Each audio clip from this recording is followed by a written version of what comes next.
Welcome to the Pulse with Peter B. I'm your host, Peter Biancamano. Let's get you to the pulse on everything you need to know. And we are here at the beautiful Colo Club for our monthly installment at the Pilsener Haus and Biergarten, located at 1422 Grand Street in the beautiful city of Hoboken, New Jersey. And folks, do not forget, March 26th, right here in this room, we are going to have a fundraiser to support the Chambord factory businesses that unfortunately were lost in that fire. So you want to be here, we'll put the link for the tickets at the bottom of your screen. But today we have a Pulse premiere, and I have to admit, I've been waiting for this a really, really long time because, and all these politicians that I've interviewed throughout my time here, Amy, I'm going to say this and I don't care. One of my favorite politicians is in the house today, and that is Jersey City Councilwoman at large, Ms. Amy DeGise, and also the chairwoman of the Hudson County Democratic Organization. Amy, so great to have you today. Thank you for having me. Finally, I'm happy to do this. Absolutely, absolutely. So Amy, you've only been a councilwoman now for a little over 2 months, I believe. Yeah. But a lot goes on in the wonderful city of Jersey City.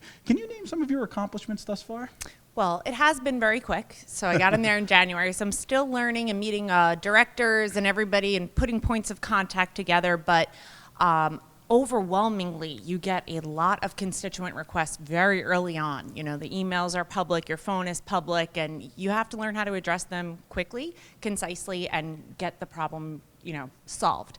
So I feel like some of my accomplishments have been identifying point people in different departments that can quickly address issues, and also having staff members that are documenting issues that are coming in so we can be more proactive, where if we see a concern that's reoccurring, how do we stop that from happening? Absolutely. I think that's fantastic. I mean, as soon as you know the correct person to go to, as you said, you can get answers much quickly for your constituents. Yes. So you have about 3 years and 10 months left on your term. I mean, it's a very, very long time. Can you tell us some of your goals for your remaining term, or for, I guess your time at the Jersey City Council? Sorry. Yeah, so it's my first time at a legislative table at this level. So there is a lot that I'd like to accomplish. My day job is actually with the schools. I'm an educator with the Hudson County Schools of Technology. I taught social studies for about 12 years, and I'm out of the classroom now doing work-based learning and workforce development. Oh, wow. So I'd really love to make some better connections in our community on local businesses, applying for licenses, and then mentoring our high school students. Possibly bringing back like a senior release program where seniors who have their classes completed are able to leave early and get mentored by the business community and other in-demand occupations. I think that'll alleviate some of the pressure in our older schools, and also get some workplace and employability skill building with our teenagers that I would like to be our future workforce. So that's why another initiative is more workforce housing. If your salary is paid for in tax dollars, or if you're a local employee, I think that you should have affordable housing options and workforce housing options. Affordable housing is extremely difficult to qualify for.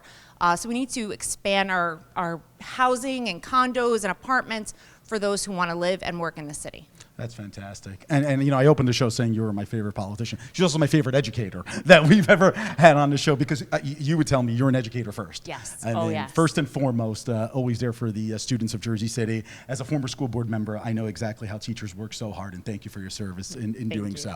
Well, let's talk about your other role, a role that I was happy to support you in when I was a Democratic committee man for almost, I believe it was like 13 years or something like that, a very, very long time. You are the chairwoman of the Hudson County Democratic Organization, the first female chairwoman ever in Hudson County, I believe. Not in the state, though, I don't think. Not in the state, no. Right, but in Hudson County, yeah. And I just think the work you've done at the party level, I mean, it's been 4 years now that you're the chair? Yeah, 4 years. Yeah, Wow. it is so admirable, and I think many young women can look up to you in doing everything. Now, obviously, there are important issues at the national level, and everybody talks about how politics is local. So it starts at the local level. This year it's the midterm elections. As we know, the Democrats are in jeopardy of losing the House and possibly the Senate. We'll see what happens.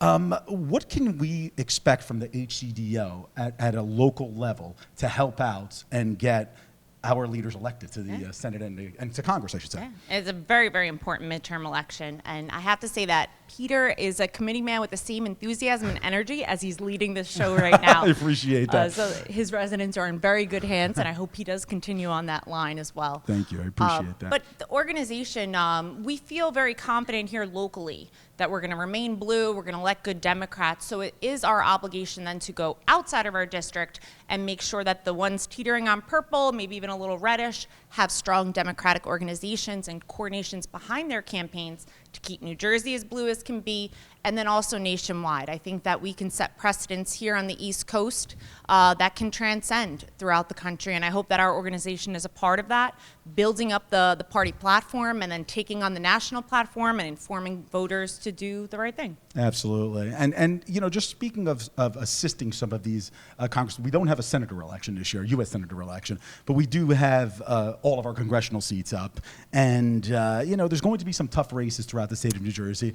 Kudos to Bob Menendez Jr., I know a very good friend of yours, and a person I grew up with. Bob, we're going to be inviting you on the show. Rob, excuse me. Bob is his father. But outside of the district, I guess people like Mikey Sherrill. I mean, why is it so important to reelect the Andy Kims and the Mikey Sherrills of the world? So you have a lot of these Democrats in New Jersey that were elected in formerly Republican districts. Correct. And that do have some conservative, you know, constituents that they need to take care of and make sure that they feel a part of the system too. So you have very moderate diplomatic Democrats, and it's important to put those people in positions of power, especially at the national level, because I think it sets a precedent that this is how we can sort out our issues. It's okay to negotiate. It's okay to cross the aisle. You have to bring resources home. You have to do that by any means necessary. Our leaders here in New Jersey are far less combative than some of the superstars that you see on television, no matter what side of the spectrum you're on. And I think that that's what allows them to be heard in the congressional halls, and I hope that they're successful again. Absolutely. And let's talk about, of course, our president, Joseph Biden. You know, he was suffering from some of the lowest approval ratings by any president. I think he was going into his State of the Union address with the second lowest approval rating out of any president going into an address. However, it's bounced back by 8 points after the approval rating. I did see a number today. You know, I believe that there's, of course, everybody knows where I lean, everybody knows where you lean. There's a lot of misconceptions surrounding his presidency. You know, as the chairwoman of the HCDO, of basically the county Democrats here in Hudson County, you know, how could we tackle some of these misconceptions that are surrounding his presidency? Yeah, I'm going to go back to kind of being a little bit more diplomatic than combative. Right. You know, if you look at the national platform for the Democratic Party, it doesn't include a lot of what far-right Republicans are throwing at us. It doesn't include defund the police. It includes a lot of workforce education and a lot of funding going to apprenticeships and infrastructure. You know, brings us out of this COVID pandemic, which the president entered into, declining economy and the pandemic, which I think is a huge factor. Huge factor. Exactly, yeah. You know, and I think that we're still in a bit of a Trump hangover, those of us who are on the Democratic side, and it's, even on the Republican side, some people are hurting there, that enthusiasm is low. You know, and he's a good Democrat, he's a good leader, he's a good man, but I don't think that he's done anything just yet that has riled up us as troops and want to march forward for this platform. So that's something that we have to continue working on at the local level, and hopefully he has his moment and things have calmed down and he's able to show people what he's capable of doing. That's absolutely fantastic. Well, Amy DeGise, Jersey City Councilwoman at Large and Chairwoman of the Hudson County Democratic Organization, but most importantly, a wonderful educator in the Jersey City schools. Thank you so much for coming on. I really appreciate it. Thank you for having me. I'll be back anytime, especially if it's here. Right, at the Colo Club. And Amy will hopefully will send you the information about the fundraiser here. And I know you're very, very busy, but if you could share it away to your constituents, that'll be great. Absolutely. So, always good to support the community, especially when they're, you know, going through their toughest times. Absolutely. Thanks again. I really appreciate it. Thank you. All right, folks, when we come back, Daria, I usually say De Lucia, but she just got married, folks, so I'm going to say peace. We'll be back on set, back from her honeymoon. You'll see the wedding ring. She'll be trying great dishes here at the Colo Club in Hoboken. You're not going to want to miss it. We'll be right back.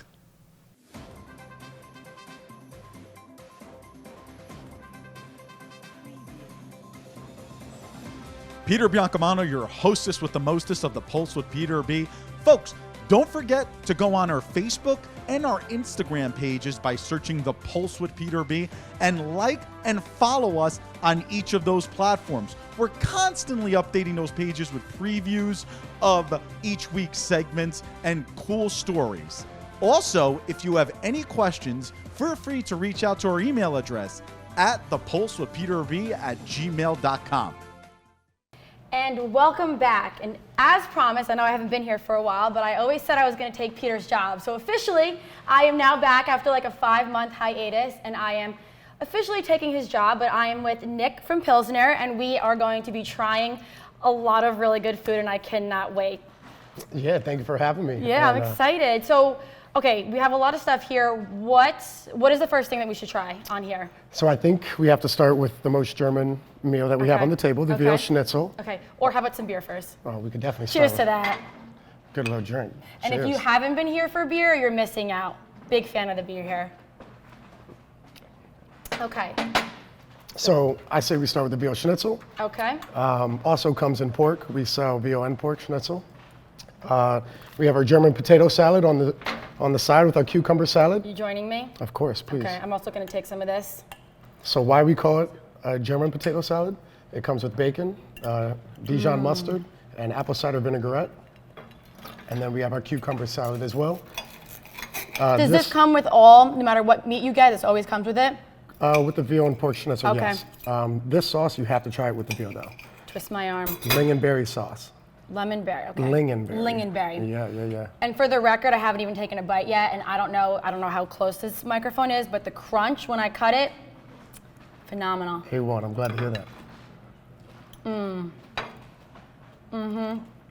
And you've been here obviously before. What is your favorite thing on the menu thus far? Well, now this, but before this, the pretzel Okay. with the dip. The staple. Which dip? The Cheesy one. Of course. The cheesy one. Of course. I can like eat that with a wasting the schnitzel over here.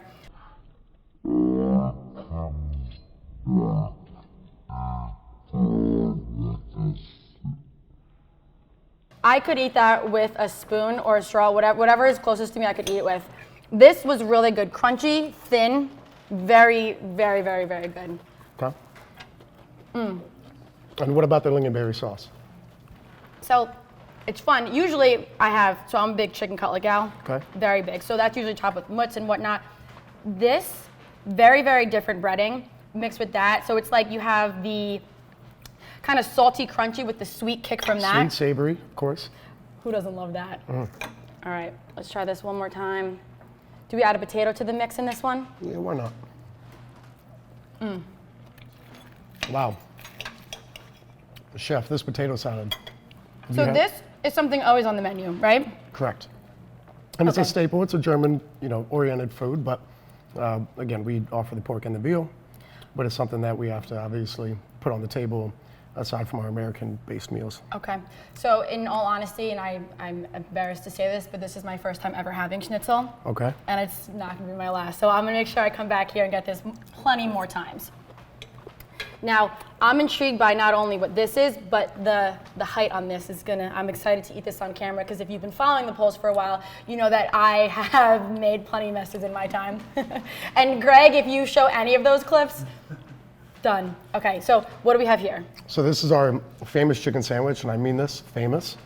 It's the best chicken sandwich I've ever had. Aside from real, chicken diner food, your Chick-fil-A, your Popeyes. This is the chicken sandwich that should have went viral on TikTok, the Vine, It's the about Twitter, to go everything. viral on TikTok. Just give me one bite of this.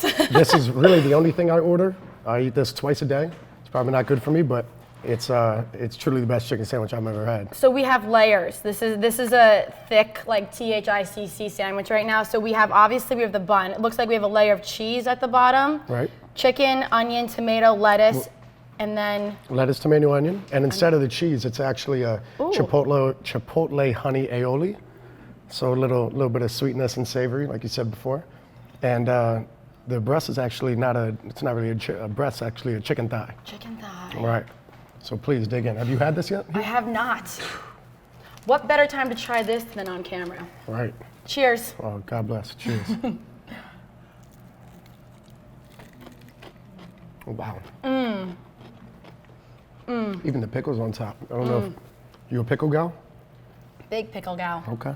Wow. Okay. Ooh, there's a kick a little bit. Yeah. Is that from the chipotle aioli? Indeed it is. Wow, that's banging. Yeah. So you have the nice crunch from the chicken, obviously the crispy crunch from the lettuce and onion, nice little tomato flavor in there, but that kick, it's like still kind of lingers in there a little Yeah. bit. That is phenomenal. Oh yeah, you can save it for later. That's not bad. Oh my God. That flavor's just gonna last. All right, And then please, our world famous fries as well. world famous I fries. know fries seem simple, but they're not. So- It's not easy to cook up a good fry. I love fries so much that I gave them up for Lent. I'd say Wow. this is gonna be worth it. Wow, on TV too. Good Don't Lord. tell Matt we did it together. Nope.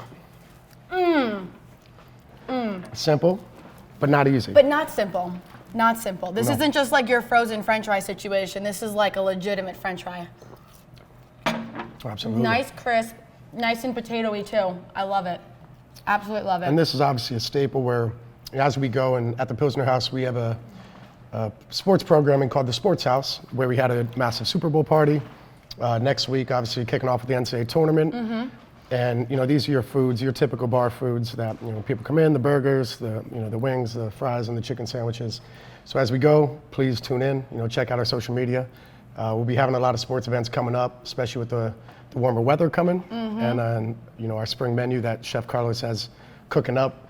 It'll be here in the next couple weeks. So can we talk about that a little bit? What's coming? What's on the horizon? Yeah, we have to keep some Keep things behind the scenes. A little bit behind the scenes. Chef Carlos has something exciting in the works for a couple new recipes. So I'll keep it at that, but definitely in the next couple weeks I have to come check it out. Okay, so that just means that we're all gonna have to come back here, which I'm not mad about. And also, first time up in the Colo Club, I can't wait to throw a party here. Have you been in this event space? Not in this event space. wow. This is 10 out of 10. When I walked up here, I was like, oh my God. I go, I'm gonna call Matt and say, why didn't you do this for my 30th birthday? Yeah. Birthday We gotta parties. do it all over again. Corporate parties, birthday parties. Yeah. And, It's so nice up here. I mean, I've been to the beer garden plenty of times. I mean, you guys have the igloos in the winter. You guys really go all out. I've been Yep. here for just Saturday. I mean, any day's a fun day that ends in day. So I've been here too many times to count. But with beer and stuff like that. But this, I'm gonna be coming back for this chicken sandwich and this 100%. And yeah. we gotta get into this situation over here too. Right. So obviously this is your typical BLT. I'm just gonna have one more bite of this while you're talking about it. Dig in. But your bacon, lettuce, tomato with an avocado spread on it. Toasted sourdough bread, of course. And then, with a little Boursin cheese. You ever heard of Boursin cheese by any I've chance? heard of it, but I can't say that I've had it. Okay, garlic and herb Okay. oriented cheese.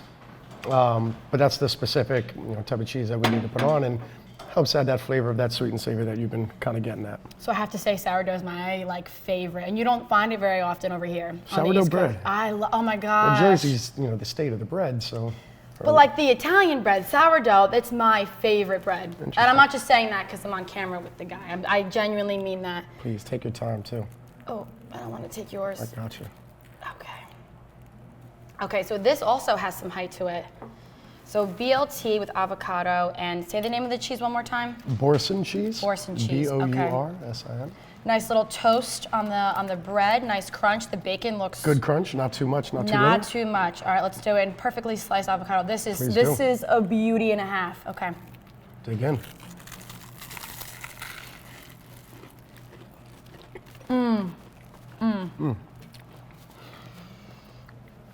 The avocado, the natural freshness of an avocado with the tomato, saltiness of the bacon. You're stealing all my lines, sir. Sorry about that. That's your Oh job, my not mine. goodness. Sorry about that. No. The creaminess between the cheese and the avocado, Right. mixed with the can see where you're crunch on the outside of this bread, and then the saltiness of that bacon. Oh my gosh. Yeah? Oh my, I'm like staring at it like I'm in love with this. Okay.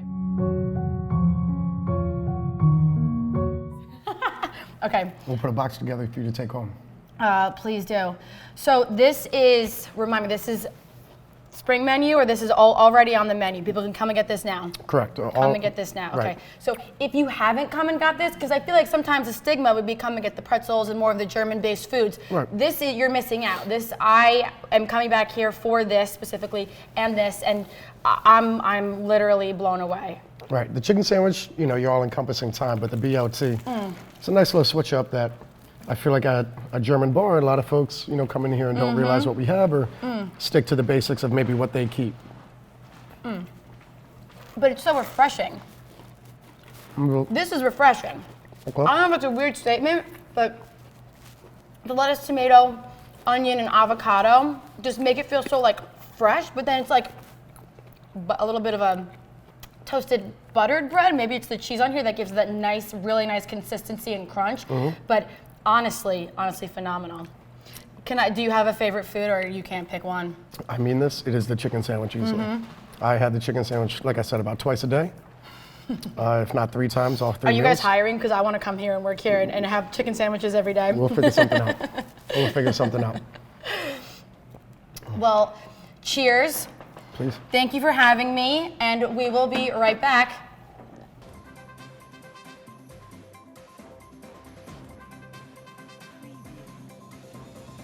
Peter Biancamano back with you.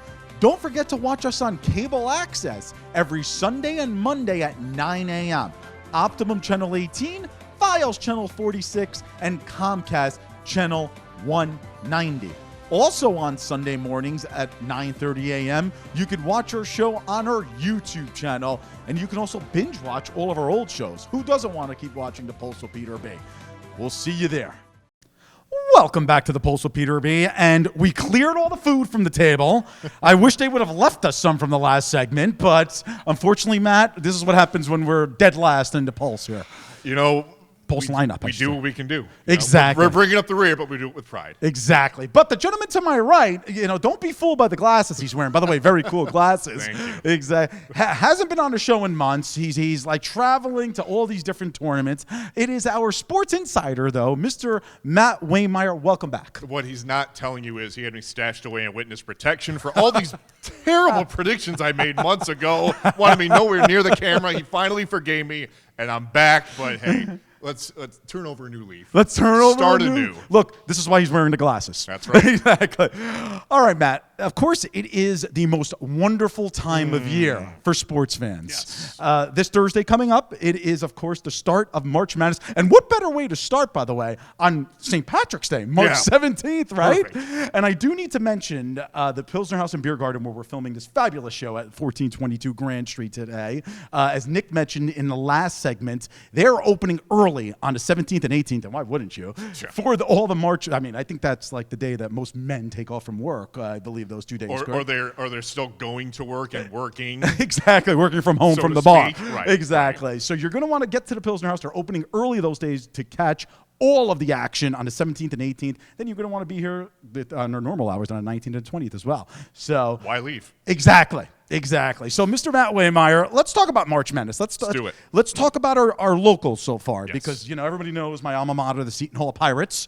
Are entering the tournament as kind of like a mid-seed in the brackets. What do you think their chances are going forward? God, $1 million question, because I don't think any Seton Hall fan all year has been able to, get a pulse, if you will, on this team. Synergy, He says. So, look, it's easy to have faith in Kevin Willard. It's easy to have faith in a guy like Jared Roden.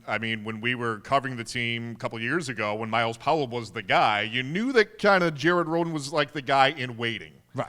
When Miles moved on, that he was going to be the alpha dog, the go-to guy, and he's emerged as that for the Seton Hall team. But they can't really find the consistency that I know that they would like. It seems like you look up and down their schedule. They win 3 straight, drop 4 out of 5, win a couple in a row, lose another. It's just they can't get on any sort of even flow, which is good when you're losing, bad when you're winning. You want to get some consistency, hopefully on the winning side.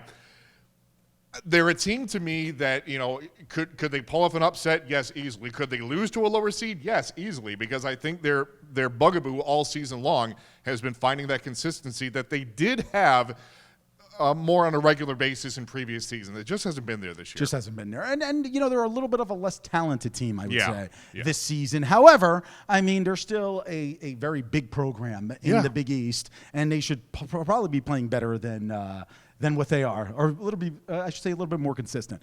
Anyway, Rutgers. Yeah. So, you know, I mean, this team was unconscious for like, you know, a week and a half. Right. And I believe it was in February when they beat Purdue. Four ranked opponents Right, in a row. right, Correct. right. So they're obviously in a big dance. Yep. What do you believe their chances are going forward? I like, if you had to, you know, weigh who do you like better, Rutgers or Seton Hall. Unfortunately for you, I got to go with Rutgers. Wow. Only because I no offense, buddy, but for the simple fact that they've got, I think one of the most coveted attributes this time of year is senior leadership and experience. They've got that. Geo Baker, Ron Harper Jr., those are the studs. Those are the seniors. Right. They've been through it. They've been through the bad as well as the good. And I think that is so invaluable for a coach that we've seen teams far more talented than Rutgers in previous years, but they don't have the experience. They don't have those intangibles that upperclassmen have, and they flame out. Rutgers, to me, is a team. We saw what they did earlier in the year. We referenced the 4 straight wins against ranked teams, the huge win against then number 1 Purdue at home. So they have it in them to put together a run and to get hot. And when you also combine that with those intangibles that upperclassmen bring, I think this is a very dangerous team potentially.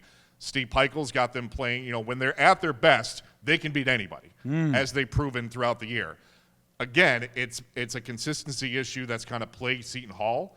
Not quite to the extent that it's plagued Rutgers this year, but I think if they can, you know, if they gain momentum in the Big Ten tournament, which they enter as the number 4 seed, I believe, that's going to really propel them into March Madness. And they're one of these proverbial teams, you hear the saying, it's kind of cliche, the team you don't want to face. Exactly. You know, and I think Rutgers fits that description to a T, and I'm very intrigued to see what they can do in March Madness. Very, very interesting. Speaking about teams that you don't want to face in the tournament, there's always sleepers. Oh, yeah. There's always that number 12, 13, 14 Right. team. 12 always beats a 5. 12 always beats a 5. Get your brackets ready. That's right. Who do you think those sleepers might be this year in the 2022 version of March Madness? God, it's so. That's a difficult one because when you look at, like, you know, the AP top 10, top 15, you see a lot of the usual suspects, if you will, the blue bloods. You know, you got Duke in there, you got Nova, Kansas, Kentucky. They're all in there. The usual, right? Exactly. But then you've got teams like, you know, Murray State, you know, Ja Morant U, 30-2. They've got the most wins of any team in D1, maybe of any team across any division in college basketball. So they're in the top 20 somewhere. You can't sleep on them. You've got Providence, you know, hearkening back to the Rick Pitino days, you know, my God. Glory Days 2.0. You know, they're right in the mix. Let's not forget about UConn. You know, they're reemerging. Danny Hurley's done a great job rebuilding that program. They've been consistent. Jersey's Danny Hurley. Jersey's Danny Hurley. Jersey's Yes, Danny Hurley. yes. Exactly. Can't leave that out. So, you know, they're in the mix as well. And listen, the bracket is hard to fill out every year, but I think in 2022 it's going to be even more difficult because, you know, you can't rely on the blue bloods because they haven't had that. I know I'm beating this to death. The consistency you expect from programs of that caliber. Then you've got the sleeper teams that could, you know, get hot and knock off any team of the tournament. I'm just going to close my eyes, throw darts, and see where it lands, and that's going to fill out my bracket. Amen. Because, and that's usually when you do the best in your bracket. Exactly. Don't put too much thought into it. Exactly. Which is never a problem for me. So, Matt, you know, obviously we spoke about some sleepers to look forward to during the tournament. Who do you think is actually going to succeed here? I mean, you know, I really think that there's not much difference between the top 10 teams that are ranked in the country here. I mean, you have the Gonzagas of the world. Right. I mean, you have the Auburns of the world who are having an unbelievable season. Villanova's, Providence, like Baylor's you said. defending champs. Baylor, Forget exactly. about that. Yeah. So, Matt Waymire, you're back against these wonderful blinds that we have behind us here at the Colo Club. Let's talk about who you think might prevail as the next national champion. Okay. I'm going to float a theory by you. Oh, here we go. Floating. So a couple years ago, Virginia, clear-cut number 1 team in the country. They were projected that year to win it all. What happened? UMBC happened. The first and only to date 116 upset in tournament history, men's or women's, I believe. Definitely on the men's side. UMBC didn't just beat them, they blew them out. What did Virginia do? They regrouped, came back and won the national title the next year. Now, what happened to Gonzaga isn't nearly as embarrassing, for lack of a better term. They lost the national title game. Still, they were the team like Virginia projected to win it all. They fell short.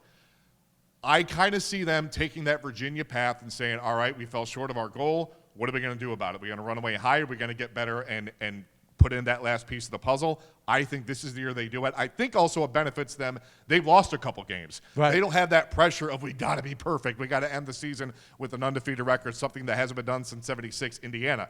So I think to not have that pressure on them is going to benefit them. I like Gonzaga. Gonzaga, the Bulldogs. Yes. I mean, there's many other teams called the Bulldogs too, but the Gonzaga I want is to be the Bulldogs. The Bulldogs, Champion exactly. Bulldogs. You heard it here first. Well, Matt, thank you so much for coming back. My pleasure. On the show. We hope to see you in the future. We're So only do in I. the first couple rounds here. That's right. Got a long way to go. Long way to go. We'll see if he's right. God help us if he's not.